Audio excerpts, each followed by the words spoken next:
My fiancé said, "I'm moving in with Anthony. We're having a baby together." I replied, "Congratulations," then canceled her engagement ring, returned her car, and changed every password. 6 hours later, she was at my door, sobbing that Anthony had kicked her out. I, 36M, am writing this from my kitchen table, staring at a half-empty coffee cup and trying to process how fast your entire future can implode. It was Thursday around 2 p.m. when my phone rang. Sarah, 31F, my fiancée of 8 months. We'd been together 3 years, lived together in my house for the past year and a half. The conversation was short, brutal, and weirdly formal. "David, I need to tell you something. I'm moving in with Anthony. We're going to have a baby together. I'm picking up my things tonight." Anthony, 29M, her personal trainer. The guy she'd been working out with religiously for the past 4 months. I'd even paid for the sessions, thinking I was being supportive. My brain kind of froze for a second. The words didn't compute immediately. "Congratulations." I said it flat, emotionless, like I was confirming a dinner reservation. "That's it? That's all you have to say?" "What else is there to say? You've made your decision." "I thought you'd fight for me or something." "You're pregnant with another man's child and moving in with him, Sarah. There's nothing to fight for anymore." Then I hung up. The weird thing was how calm I felt, almost detached, like I was watching someone else's life implode. But under that calm, my mind was already working. First things first, the engagement ring. Called the jewelry store where I'd bought it 6 weeks ago, explained the situation. The manager was sympathetic, said they had a 60-day return policy for situations like this, minus a restocking fee. Drove there immediately, returned the ring, got back $11,000 out of the $12,000 I'd spent. Next, the car. Sarah drove a leased BMW that I'd co-signed for about 10 months ago. The payments came out of my account automatically. Logged into the leasing company's website, removed my payment method, called them directly, explained I was removing myself as guarantor effective immediately. They said she'd need to qualify on her own income or return the vehicle by the end of the month. Her personal training instructor salary wasn't going to cut it. Then I went home and started changing everything. Wi-Fi password, changed. Netflix, Disney Plus, all streaming accounts, logged out all devices, changed passwords. Home security system, changed the code. Her gym membership that I paid for, canceled. Credit card where she was an authorized user, called and removed her immediately. The whole process took maybe 3 hours. Methodical, efficient. By 5 p.m., I was sitting in my living room, everything secured, waiting to see what would happen next. 6:30 p.m., my doorbell rings. I look through the security camera. It's Sarah, crying, mascara running, holding 2 suitcases. I open the door but keep the chain on. "David, please, we need to talk. Anthony kicked me out." Why would Anthony kick out his pregnant girlfriend? It's complicated. He said he needs time to process everything. He wasn't ready for me to move in yet. The entitlement was staggering. She'd blown up our life expecting Anthony to seamlessly take over supporting her, and when that fell through, she was back at my door. That sounds like an Anthony problem, not a David problem. "You can't just cut me off like this. I can't get into any of the accounts. The car payment got declined. My gym membership is canceled." "You said you were moving in with Anthony. These are Anthony's responsibilities now. Please, just for tonight, until I figure things out." "No, Sarah. You made your choice this morning. You chose Anthony and his baby over our life together. I'm respecting that choice." Her face went from desperate to angry to panicked. "This is insane. You're punishing me for being honest with you." "I'm not punishing you. I'm accepting your decision. You wanted a different life with Anthony. Go build it, but I have nowhere to go.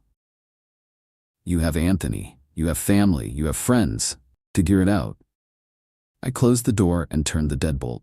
She banged on it for about 10 minutes, crying, yelling, then finally left. The silence was actually peaceful. Update 1. It's been 48 hours since Sarah's announcement, and the fallout has been predictable. Thursday night, after she left my doorstep, I got a barrage of texts from new numbers. Clearly she was borrowing phones since I'd blocked her main one. "David, please, I made a huge mistake. Anthony isn't who I thought he was. I'm staying at a motel. I can't afford this. Please just talk to me." I screenshotted them all and didn't respond. Friday morning, her sister Jessica called my work phone. "David, What the hell is wrong with you?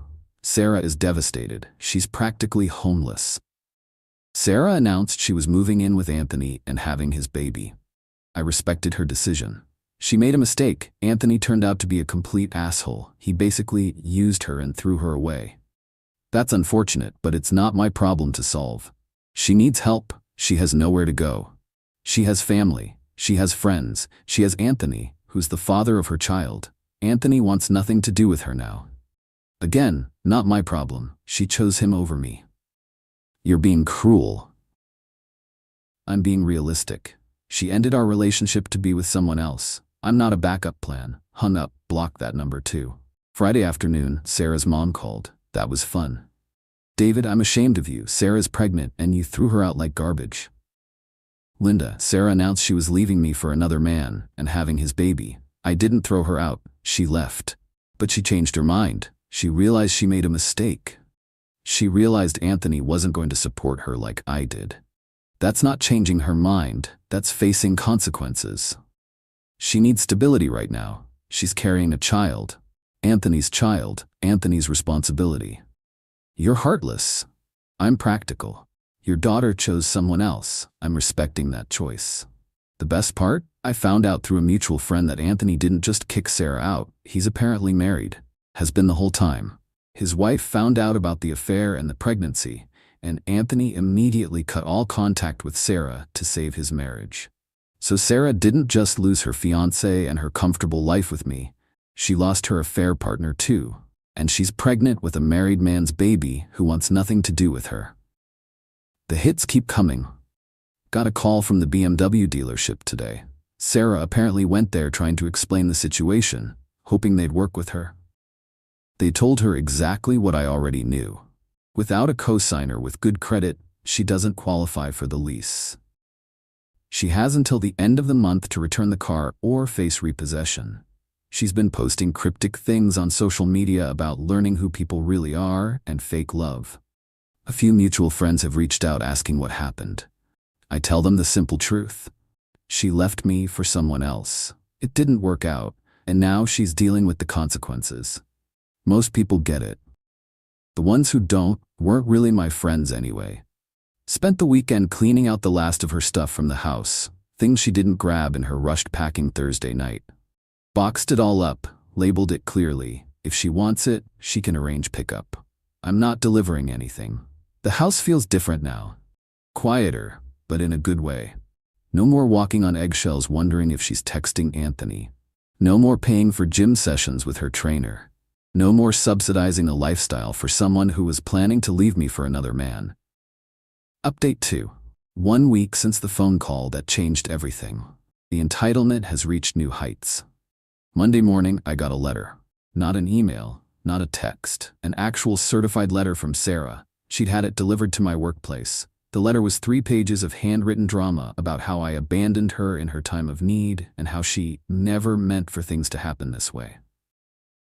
The kicker was the last paragraph where she demanded I pay for her hotel costs until she gets back on her feet and suggested we go to couples counseling to work through this betrayal. The betrayal. She cheated on me, got pregnant by another man, announced she was leaving me for him, and I betrayed her by not funding her life afterward.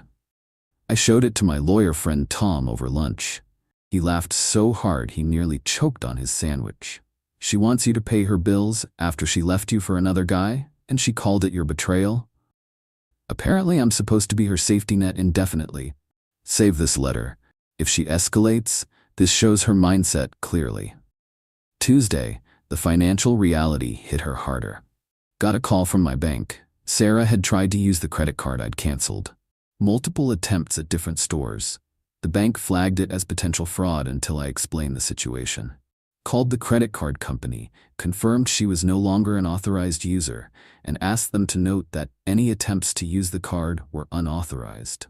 Wednesday brought the family intervention. Sarah's parents showed up at my house unannounced. I watched them through my security camera for a few minutes before answering. Linda, David, we need to talk. Sarah's dad, Mike, looked uncomfortable but determined. Son, Sarah made a mistake, but you can't just cut her off completely.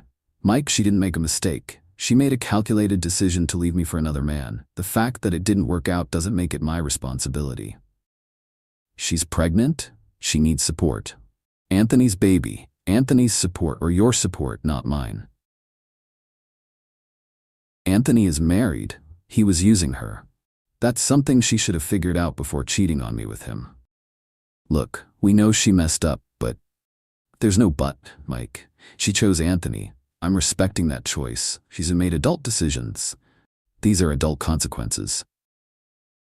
They tried for another 20 minutes, cycling through guilt, logic, and finally threats about doing the right thing. I stayed calm, stuck to facts, and eventually they left.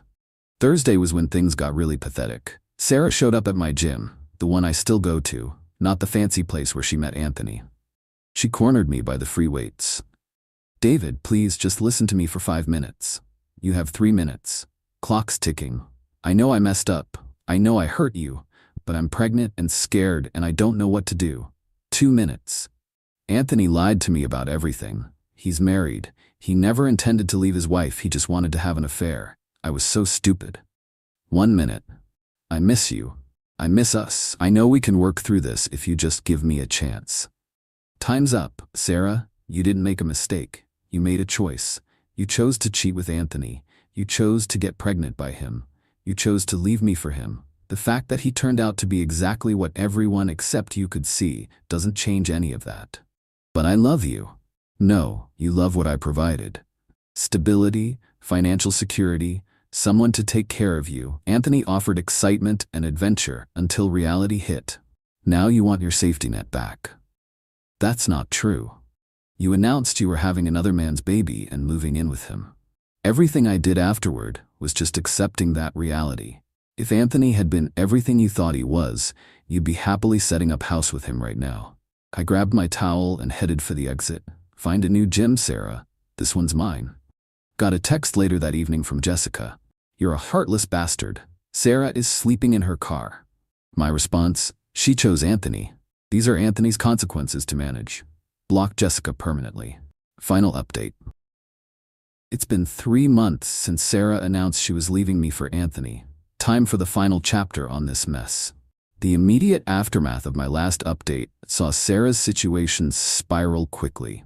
Turns out sleeping in a BMW you can't afford while pregnant isn't sustainable.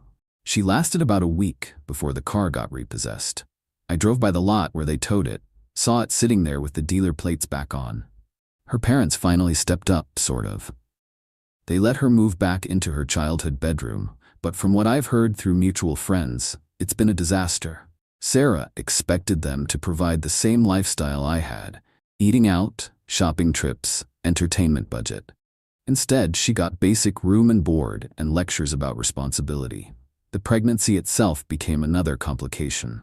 Anthony, in his desperation to save his marriage, apparently convinced his wife that Sarah was lying about the paternity. He demanded a prenatal DNA test. Sarah agreed, probably hoping it would force him to step up. Results came back. Definitely his kid. Anthony's response wasn't to leave his wife for Sarah. It was to lawyer up and prepare for a custody fight while offering minimal child support. His wife kicked him out anyway, but he's fighting to keep Sarah from getting anything substantial. So now Sarah's facing single motherhood with a part-time job, living with her parents, and a baby daddy who treats her like a legal obligation.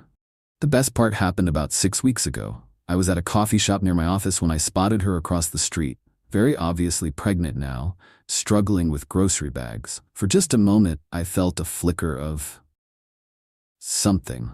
Not sympathy exactly, but recognition of shared history. Then I remembered her standing in my living room, announcing she was having Anthony's baby and moving in with him. I finished my coffee and went back to work. Last week, Jessica tried one more approach through my coworker. Asked if I'd be willing to help Sarah, for old time's sake, maybe contribute to baby expenses since I used to care about her. My response was simple. Sarah chose Anthony to be her baby's father. These are Anthony's expenses. The entitlement never stops. Even now, facing the full consequences of her choices, she and her family still think I should clean up the mess she made. As for me, life is good, really good. The house is mine again. My finances are mine again. I don't have to wonder who my partner is texting or worry about funding someone else's affair. Started dating someone new last month. Michelle, a 33-year-old architect I met through friends. She's smart, independent, pays her own bills, and has never mentioned needing a personal trainer. It's refreshing to be with someone who doesn't see me as a financial plan. The revenge wasn't elaborate or dramatic. It was just letting Sarah face the natural consequences of her choices. She wanted Anthony and his baby. She got Anthony and his baby, along with everything that came with it. A married man who used her, a custody battle, single motherhood, and the collapse of the comfortable life she threw away. She gambled our relationship on Anthony being her upgrade. She lost that bet, and the house always wins. Sometimes the best revenge is just stepping aside and letting people destroy themselves. Thanks for reading Reddit. Time to close this chapter permanently.